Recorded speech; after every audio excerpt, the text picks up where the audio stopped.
Negative ఎనర్జీని శివుడు cut చేసేస్తాడనమాట. మనం ఎప్పుడు పాజిటివ్గా ఉండాలి అని. అయితే ఈ ట్రాన్స్ఫర్మేషన్ తర్వాత గణేష్ ఏంటి, ఇట్స్ అట్టర్ పాజిటివిటీ అన్నమాట.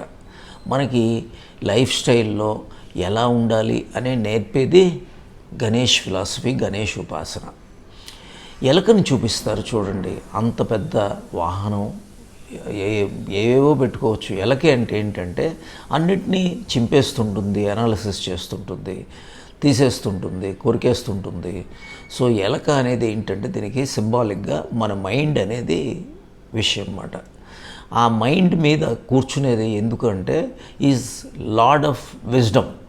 అసలు మనకి ఈ జ్ఞానం అనేది లేకపోతే ఆత్మజ్ఞానం వైపు వెళ్ళలేము, సెల్ఫ్ రియలైజేషన్ వైపు వెళ్ళలేము అన్నమాట. సో ఈ మైండ్ మనకి పెద్ద ఎనిమి. తర్వాత మీకు అందరికీ తెలుసు